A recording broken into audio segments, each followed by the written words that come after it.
Welcome back, everyone. We hope you've been doing well. Today on the podcast, we're checking in with George Brown's Accessible Learning Services. Did you know that if you identify as having a disability, you can register with Accessible Learning Services to get accommodations in your classes that will help you succeed? This is an important service at the college that we want to make sure that you get all the details on. So today, we're going to be speaking with Don Kezima, who is a coordinator in ALS. Hello, Don. How are you today? Hey, Ian, I'm doing great. How are you? I'm doing awesome. Awesome. All right. I'm very happy to be here. So let's chat. For those who haven't heard about it before, what is Accessible Learning Service in a nutshell? So, Accessible Learning Services, we are the support department in the college for both students and for professors and faculty. And what we do is for students with disabilities or ongoing medical concerns, we can register that student with our service. And then, like you had mentioned, we can arrange academic accommodations for them while they're taking their courses at George Brown College. So that's our primary role. My Okay. primary role is two things. The first one is to answer all kind of questions that come into our office about what we do and how we do it. So we hear from schools and from medical people and from community services and from prospective students and from parents and guardians. All kind of folks will contact our department and ask questions about what are accommodations and what do you guys do at George Brown and things like that. So I answer those questions, whether it's by email or on the phone or through videos, stuff like that. And then the second thing for me is actually registering the students with our service. Mhm. Okay, so it's kind of a double-headed thing. Right. And how long have you been doing that for? Oh, many moons, my friend. It's been, let's see, 2006. Wow. So it's going on the 19th year, I guess. I've been in this role. Yeah, and I feel very, very fortunate, very privileged to work in this department. We meet with so many wonderful students, and I'll probably do it for a couple more years before I have to get too old and have to retire. What would be the favorite part of your job? Well, I think the students are my favorite part, because Mhm. we meet with so many students who are really courageous, living with disabilities or medical conditions or anything that may be a roadblock for us to get our education. Mhm. And it's proven through accommodations that they do help. And some students are going through a lot of things. And we really appreciate when someone contacts us and says, I have some challenges and, what can we do? And I would say, let's work together, figure out a plan for you so that we can remove some barriers you might experience because you have a disability, and we will support you all the way through your program. So I've met with, well, probably thousands of students one way or the other over the years, right? And it's just really great, especially for me as I get older. It's really great to be around younger people because you get a whole perspective, right, that you kind of don't have anymore, right? So it's nice to be around young people. It keeps us energetic and full of vitality. So, the students it's what it's all about for me. What would be some examples of the kinds of disabilities that students signing up to ALS might have? So first of all, I would say like anything under the sun, all disabilities are considered equal, right? Mhm. So we would accommodate for any disability, but um, there's the most common ones would be learning disabilities, Mhm. also mental health disabilities. We have students who have ADHD or are on the autism spectrum. We have students who have intellectual disabilities, students who are deaf or hard of hearing, Mhm. low vision or vision loss, mobility, anything medical. We also work with students who have temporary injuries. So even though it's not a disability, let's say, someone's playing basketball and they sprain their Mhm. ankle and can't really get around. We can register that student with accessible learning to get it, temporary accommodations while they're Right. healed. And we also work with students who think they may have a disability, but have never actually met with a doctor to get a diagnosis. And that Mhm. usually falls under the learning disability family. So I just was emailing with a student today. They said, I think I have a learning disability. I'm older. I'm like 35 years old. I've never really been diagnosed, but I really struggle in certain areas with, with my memory and with processing information and things like this. And what can you guys help me out? And Yeah. in cases like that, what I would say is, yes, we can. We'll get you registered. We'll get you to meet with our accessibility consultant. There are experts who arrange accommodations for students. And you Mhm. guys will sit down and have a chat about, what's going on, what you're facing, what you perceive as your learning styles, learning challenges, what's holding you back, if anything, right? And then let's figure out a way to see if we can get you assessed. And this is it's kind of a long process, Ian, to be honest, to get assessed. But what we can do is while they're going through that process, we can arrange accommodations for them during the process. So let's say maybe a learning disability, and one of the accommodations we could provide would be, more time to do a test or a quiz, maybe more time to get an assignment completed, things like that. So we can help out while we're going through the assessment process for them. Mhm. Yeah. And what would you say would be the most common type of accommodation that you guys would offer? Ooh, there are a lot of accommodations, right? So the first thing is that we customize accommodations for each student's Hmm. needs. So it's not a cookie cutter thing. It is an actual meeting to figure out what would work best. Hmm. So to determine the accommodations, when the student registers with us, we ask them if they have any documentation from a medical source that sort of says, this is a functional impact that this student is facing. You don't really need to tell us what the disability is as long as you can tell us how it affects you, right? So then, the consultant, reads the medical documentation, the student submits if there is documentation, and then they meet with the student in person. It could be like face to face, it could be through Zoom, it could be on the phone, and then they work out an accommodation plan with the student. So I would say the most common accommodations definitely are extra time to get things done. That's kind of like the bedrock of Right. accommodations, like more time to do tests, extensions on assignments. We find that note-taking assistance really helpful. So we Mhm. can provide a couple different ways for students to receive notes from the lectures with their professors, really helpful.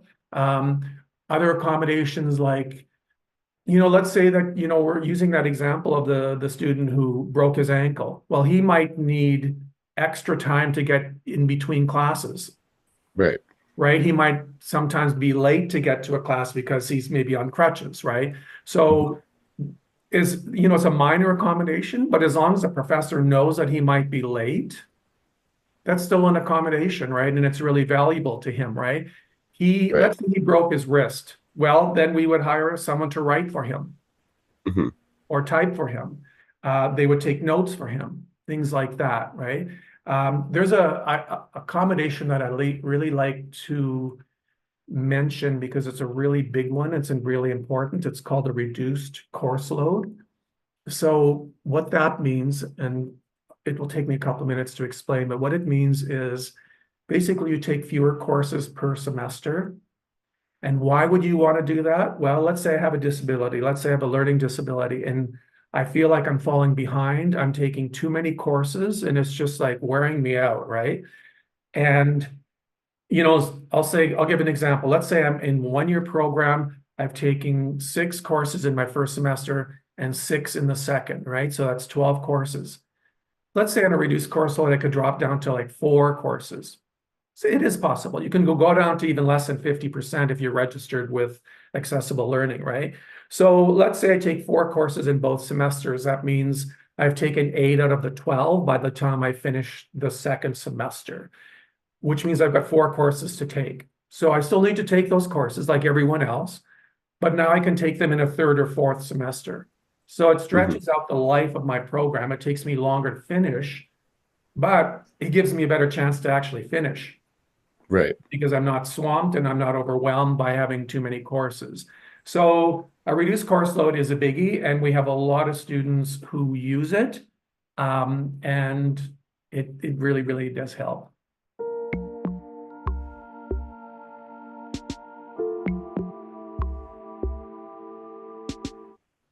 On the ALS webpage, there are 4 examples of types of people who might benefit from taking the accessible learning services. 3 of them identify emotional challenges and addictions. Yeah. What kind of accommodations are available for students dealing with things like anxiety, depression, or addictions? Right. So mental health is really important. And what we found over the years that more and more students are struggling with their mental health. And this really showed up, especially during the pandemic, where a lot of people were isolated, couldn't get around, couldn't go to classes, their social structure was impacted. You couldn't see your friends, you were lonely, you were stressed. School was really difficult. A lot of students registered with ALS during the pandemic for mental health. And we still see a lot of students registering for mental health. And it's interesting because 20 years ago, it wasn't like this. So a lot of things have changed. And we find that there are more students who are approaching us because they are feeling either very anxious or stressed out. A lot of those students do have anxiety disorders. I mean, an anxiety disorder is something that is diagnosed by a professional, like your family doctor or a psychologist or a psychiatrist or someone like that. So again, like what I mentioned before, accommodations are customized. So if you are going through a rough patch with your mental health, or if it's something that's been with you all of your life that you've been dealing with, some of the accommodations that I mentioned earlier would also be good accommodations for someone with a mental health challenge. So let's say I've got an anxiety disorder. Let's say that because of my anxiety, I find it almost impossible to stand in front of my classroom and give a presentation. I might not be able to do it. I might freeze. I might not even be able to come to the class that day because my anxiety is so bad that I can't do it, right? So Mm. an accommodation for that would be something we would try to work out with the student and with their professor. So let's say I was giving a presentation to you and I couldn't do it because of my anxiety, and you're the professor. Well, maybe we can arrange that I can just meet with you privately instead of the classroom, the whole, 30 people. Maybe I can give the presentation to you in person, just the two of us. Or maybe I can do something else instead of the presentation. Maybe I can do a video. Maybe I can do something on TikTok. Like there's a lot of different ways, right, to show that you have the knowledge. Right. Maybe it could be a written report. It could be other things, right? So that would be an example of working with a student with an accommodation so that they can actually prove to their professor that they have a working knowledge of the subject material, right? Mm. Addictions, that's another really good one. We have a program at the college. It's transitioned to post-secondary education. It's for students who have mental health challenges or are living with addictions or in recovery from addiction. So an addiction can lead to long-term challenges for someone, even if they're in recovery. I Mhm. find that some students are dealing with memory loss, things like that. They may have acquired a learning disability because of the addiction. So again, accommodations for that would be similar to someone who might have a learning disability or someone who may be going through a rough patch with their mental health. Some of the accommodations would be similar for someone with an addiction. So maybe note-taking assistance, more time to get things done, working with their consultant to see other ways that we can arrange assistance for them that works for them. Yeah. Mhm. It also brings me back to, I guess, the question I just asked recently. In terms of students submitting their registration for ALS, do they need to submit medical documentations for their disability? Good question. And that's like a really good question, right? Because this is sometimes a real challenge for some students. Mm. When you think about it, I may not have documentation. I may have a disability, but I don't have any medical documentation that sort of proves I have a disability. This sometimes happens with students who are older. Let's say that I was talking about that guy who was 35 years old, and let's say he was diagnosed when he was like in elementary school, and they said, you have a learning disability. Well, that could be 30 years ago or 25 years ago, right? I might not have the documentation anymore. Right. So not everyone has documentation. So what we do is we do ask for documentation, and it should come from, like a medical professional, right? Someone who can diagnose. So that could be like, it could be like a doctor, psychiatrist, psychologist. It could be a nurse practitioner. It could be, there's a lot of different people in Ontario who have the jurisdiction to diagnose. So they can be the one who provides the documentation if they're working with a student. So as an example, let's say I came out of high school. Do you know what an IEP is by any chance? Have you heard of Yes. that? Okay, so I'm going to talk about that because it's really common. A lot of students coming into their first year George Brown have had accommodations in high school. And those accommodations were sort of administered through this process, which included getting this individual education plan. And that plan was worked out with their family, with their principal, maybe their guidance counselor. And they basically identified that the student is struggling. And then they came up with a bunch of accommodations for the student. Now, that student may or may not have a disability. In high school, it could be any reason. Whereas in college, we're based on a medical model. So if you send me your IEP, we can work with that. Even though it's not like a medical document, it's kind of like a school Right. document, we can still use the IEP. Other medical documentation, we have a medical form that students can access on our webpage. If the student is on OSAP, Ontario Student Assistance Program, and they have a disability, they have documentation through OSAP that they could send to us. We get reports from all kind of medical professionals. So let's say you're registering and I say, okay, and this is how to register. Fill out our registration form. It's on our webpage. Provide medical documentation if you can. If you say I can't, I'll say like, okay, let's talk about what's going on. And we will then connect you. We'll still register you. So we don't turn anyone away. So if you have a lot of documentation, great. I had a student this morning who had a report from a psychologist. They had a medical report. They had a lot of documentation because that was, the supports that they had been getting previously, right? But if you've got nothing, I will say, we're going to meet with you. We're going to set you up with our consultant to have an information sharing session. And sometimes when they meet with the consultant can actually figure out ways to get documentation on their behalf. Right. So, yeah, I don't know if I answered that question. How broad of documentation would it have to be? Like just a simple doctor's note saying, hey, they need assistance in this, or would it be some sort of like actual diagnosis paperwork? Yeah. So it could be both, one or the other. Sometimes we do just get a doctor's note, on their little pad, their little prescription pad. It says, Don has, a medical condition and requires accommodation. Sometimes that's all they'll say, right? Well, it doesn't really give us a lot of information about what Don's experiencing, but it's still something, right? It's something to start with. We would, prefer a report from the doctor that says the impacts of this disability is that Don is having trouble with processing information when he's talking with someone. It takes him longer to understand what is being said.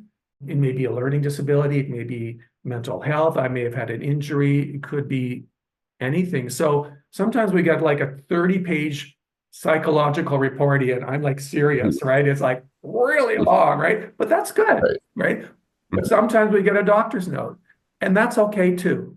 As long as we try to get something, sometimes it's not available, but like I said, there's always pretty much a good ending to these stories where we can still provide accommodations. for the And student. how long does the validation of the actual documentation submitted last for? Like, do you have to resubmit your application, or do you have to Ooh, that's a good kind of question. speak So when you register with ALS, you Mhm. only have to register once. And then when we set up your accommodations, those accommodations are valid all the way through. So if you're Right. taking, let's say you're just taking a continuing education course, one night course for 3 months. Good. Mhm. Let's say you're taking a 4-year program, also good. Your accommodations Okay. are there all the way through. What we would Mhm. suggest is that it's a good idea to touch base with your accessibility consultant each semester to make sure that your accommodations are working for you. You Mhm. can change your accommodations if you need to. They can be updated at any time. You don't have to use your accommodations, but it's really good to have them ready to go just in case you do. And sometimes that's Mhm. what happens. A student might get extra time for a quiz, and then Mhm. they feel they don't really need it, the extra time, Right. because they're doing okay right at that moment. So then they don't use that accommodation, but it's still Of course. available for them, right? Mhm. So accommodations are available all the way through your program. And one really important thing, I'm going off on a tangent here, but it's about confidentiality and privacy, right? Of course. Mhm. So that's a really important thing with accessible learning services. So what this means is once you register with us, none of the information that you provide us can be shared elsewhere without your written approval.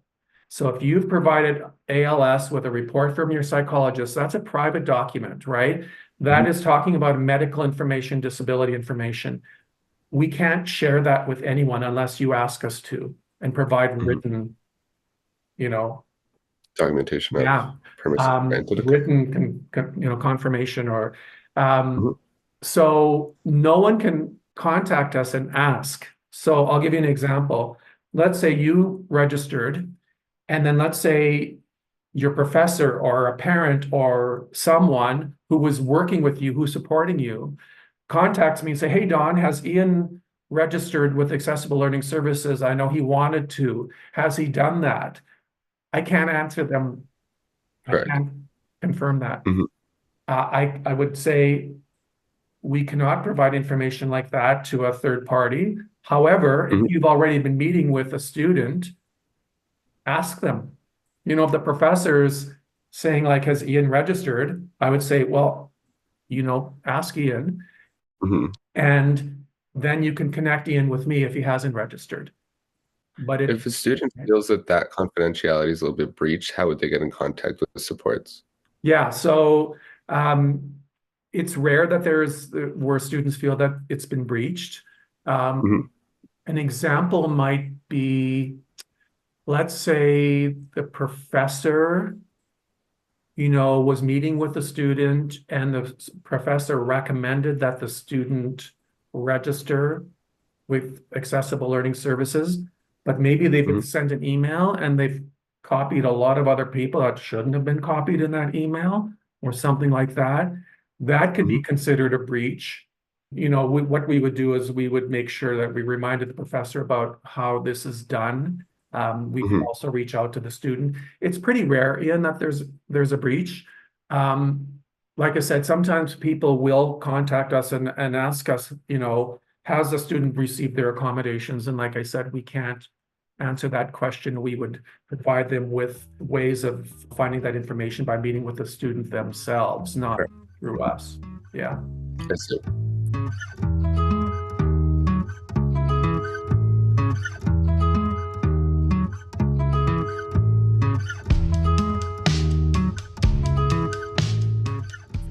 And have you seen any students succeed using their ALS?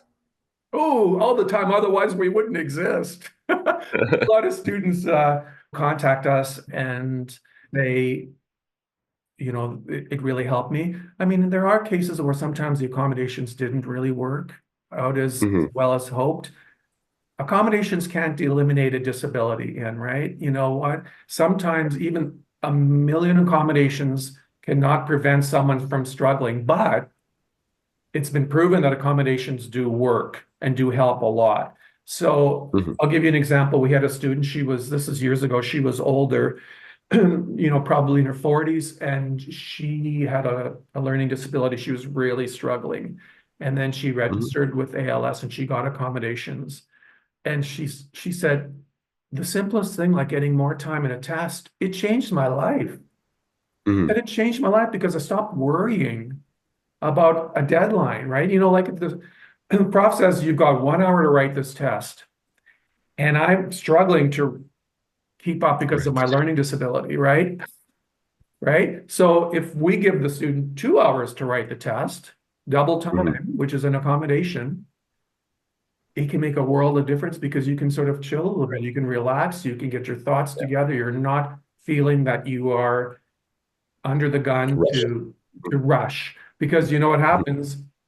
It happens to all of us. If we're feeling stress, I could know everything about how to write this test and I know all the answers. But if I get stressed out, at that moment, I might not be able to answer anything because I'm panicking, right? So knowing that I'm getting extra time can really make a difference. And that was a really wonderful example. The student did write to us and said, I really appreciated that you guys worked with me and with my professors to make sure that these accommodations were in place, and they really helped. So the fact that we work with up to 3,000 students a year means that a lot of people are using accommodations. And we're getting a lot of students registering for September, this coming September. And we're booking appointments now to set up their accommodations, even though it's way in advance. Of course. Yeah, so thumbs up to that. And what would be some tips that help your students access your services for the first time? Good question, because like there are a lot of times people don't know about our services. So what I would say is, especially if a student's coming out of high school, this is like they should be meeting with their guidance counselors in high school, right? These folks should be providing guidance to the student about what to expect in college. College is really different from high school. In high Right. school, you got everyone chasing after you. Hmm. In college, you're an adult. No one chases after you. They're there Hmm. for you to provide service for you. All you have to do is ask questions. We're ready to answer them, right? But it's not like in high school where like, the prof might or the teacher might check on you every day. Hmm. So you have a lot more autonomy in college, and a lot of students really like that. They don't want someone chasing after them every day, right? But we're available all the time to help. So what I would say to that guidance counselor is look at the services that the college is providing. There are many, many services. Make sure that this student that's going to be going to George Brown is aware of all of these services, accessible learning services, especially if they have a disability. That should be the first thing that the guidance counselor is talking to them about, right? Hmm. How to find our webpage, the webpage is pretty simple, right? It shows how to register. There's not too much information that makes you go like, yeah, it's overwhelming, right? Hmm. So the guidance counselor should be helping the student to navigate the webpage to figure out what needs to be done, or a family member, or a parent, or someone that's working with you in as a community resource, right? Anyone can assist. But if you have a disability and you're coming to college, the first thing you should be thinking about is, I'm going to need accommodations. Where do I need to look to get that? Let's go onto the Hmm. website. Let's go onto George Brown website. Let's go georgebrown.ca, and then I'm on the homepage, right? Type in the word Hmm. disability in the search box, or type in medical, or type in, a word, right? It'll give you hits on the link to our webpage, right? That could take you right to us. Read what's on the webpage, right? Do a little bit of research. You have to, it's a lot of work to prepare to come to college. It really is, right? And, Hmm. getting registered is another thing that you need to check on your things to do list, getting registered with ALS. So Hmm. I would say it's pretty easy to register, but you need to be prepared to do that before you start college.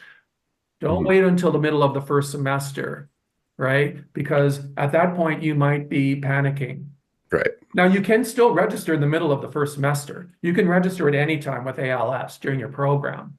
And when Sometimes we get students who contact us, in the middle of the semester and say, like, I didn't want to register because I wanted to tough it out, Right.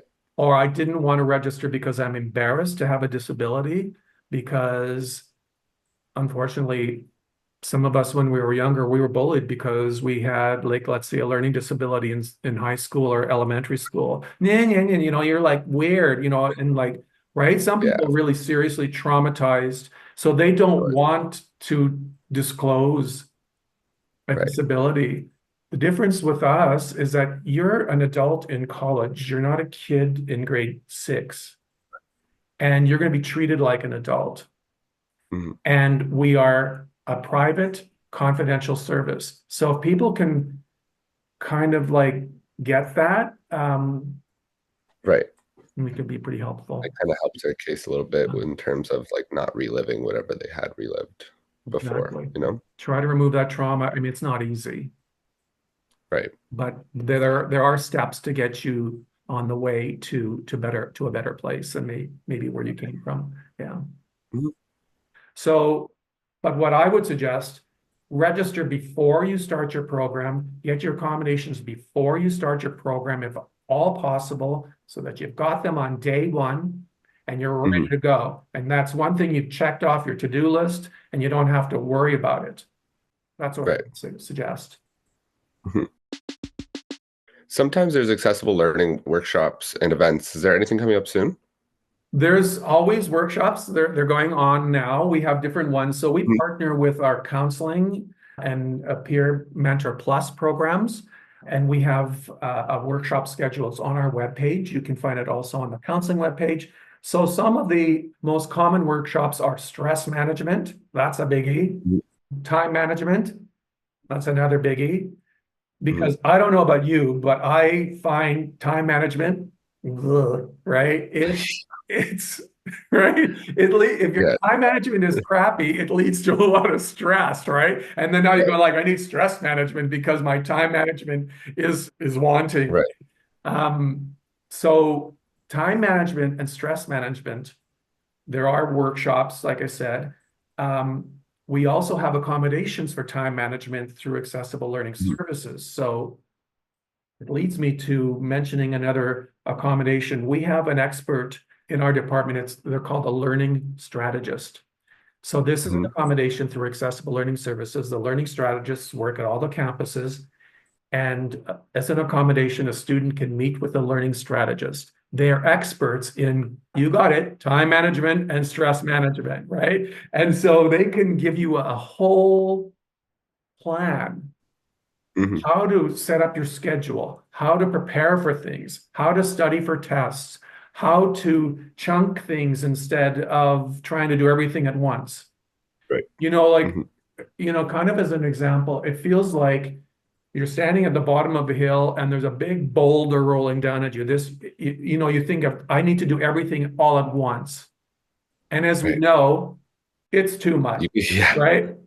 So with time management, maybe your learning strategist could give you ideas, way to sort of like break down that boulder into little pebbles and knock each little pebble off at one at a time. Maybe make it into Right. 10 different things instead of one big thing, and do the Mhm. most important things first.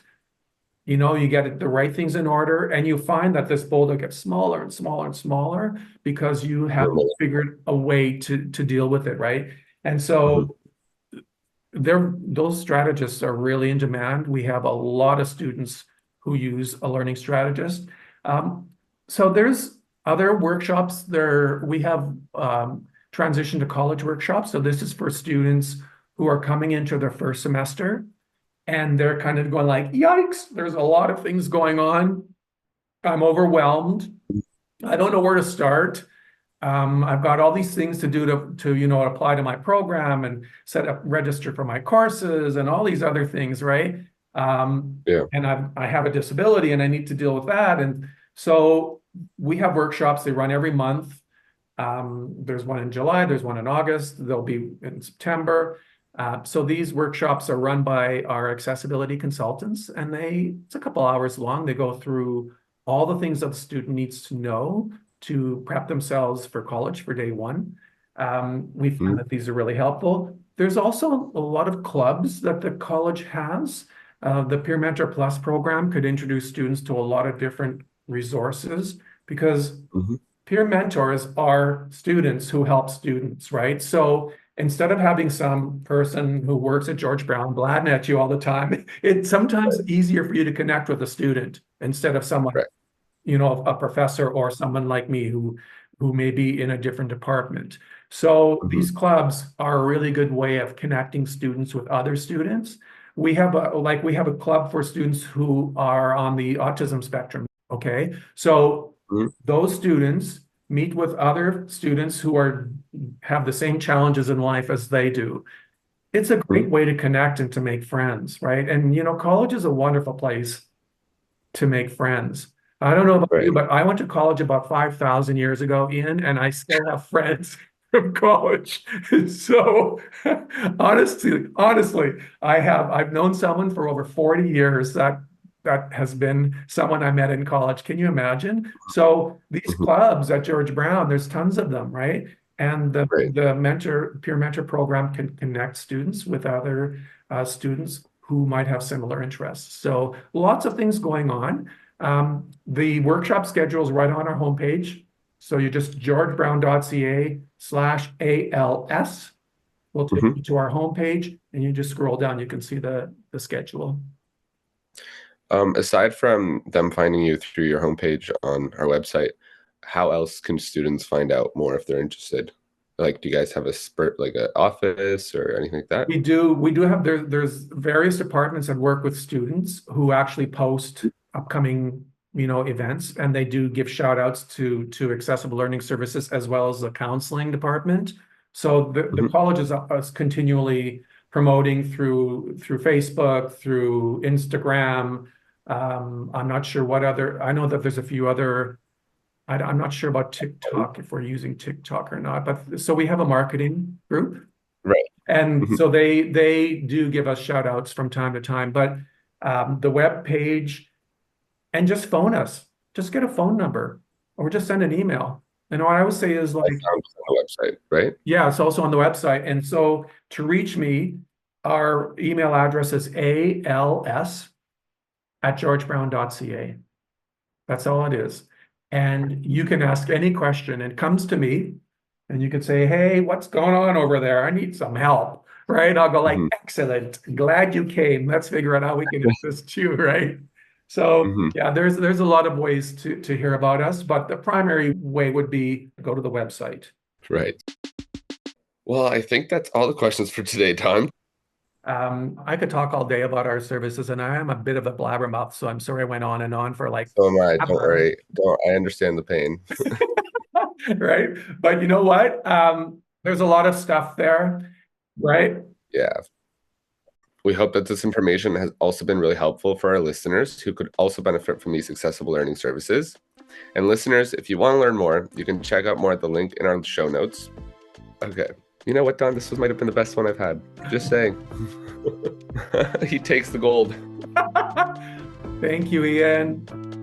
Thank you, Don, for being here. Really appreciate it.